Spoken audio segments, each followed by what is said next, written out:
πελάτες στην αρχή ευνηδιάζονται που μας βλέπουν, είναι λίγο επιφυλακτικοί, αλλά συνέχεια κερδίζουμε την εμπιστοσύνη τους με τη δουλειά μας. Εξάλλου, μέσα από τη σχολή μας διδασκόμαστε και πολεμικές τέχνες και αυτοάμυνα και αυτοπροστασία και έτσι με αυτόν τον τρόπο είμαστε ίσοι με τους άντρες και δεν έχει σχέση ούτε η σωματική δύναμη αλλά η πνευματική και πιστεύω πως μια γυναίκα είναι πρωτοπορή στην πνευματική δύναμη. Το πρόγραμμα το συγκεκριμένο μας δίνει την ευκαιρία να γνωρίσουμε τα κορίτσια που μας στέλνει και να τα έχουμε στη δουλειά. Το βασικότερο είναι ότι δεν έχουμε κάποιο κόστος για αρχή.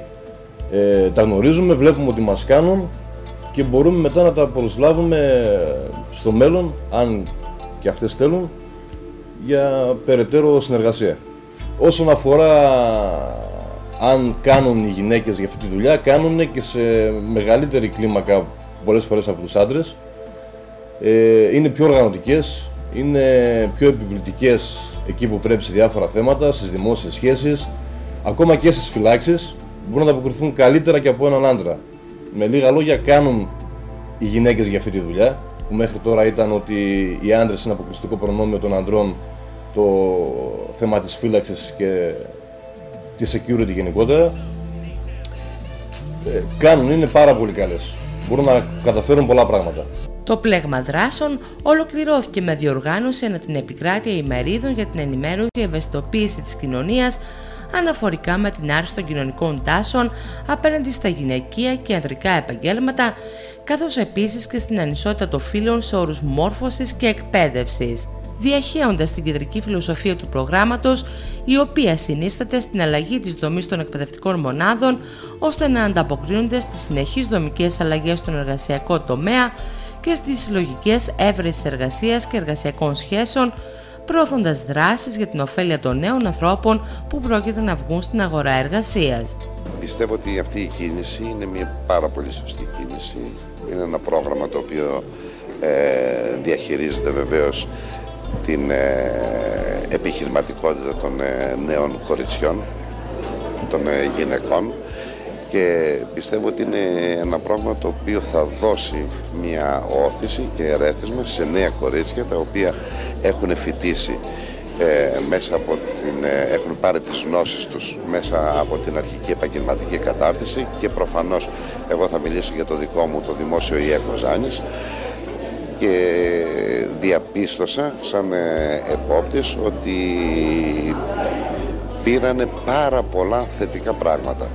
Πρώτη φορά έγινε αυτό το πρόγραμμα Ευρεδίκη, που απευθύνεται αποκλειστικά σε κοπέλες και πιο πολύ σε ειδικότητες που είναι ανδροκρατούμενες. Εμείς συμμετείχαμε με γύρω στις 20 κοπέλες που συμμετείχαν στο πρόγραμμα.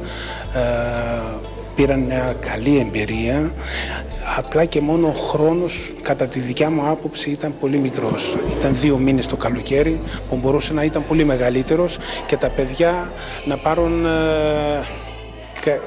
πιο πολλά εφόδια από την πρακτική τους άσκηση. Συμμετείχανε μόνο μαθήτριες και στόχος ήταν να απορροφήσουμε, να πάνε κάποιες μαθήτριες, να προσανατολιστούν κάποιες μαθήτριες σε επαγγέλματα ανδροκρατούμενα, τα οποία όμως έχουν μεγαλύτερη ζήτηση στην αγορά εργασίας από κάποια άλλα επαγγέλματα. Πιστεύω ότι οι σχέσεις τα τελευταία χρόνια συνεχώς αυξάνονται.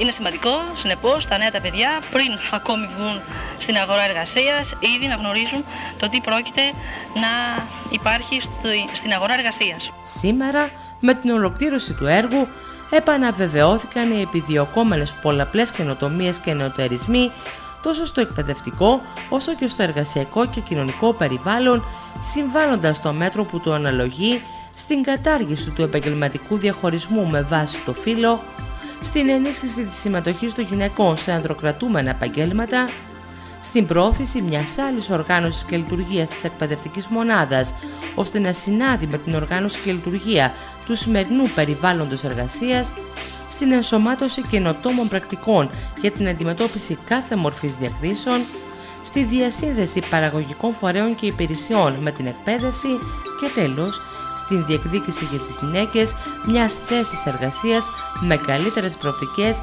αλλά και ευνοϊκότερους όρους απασχόλησης.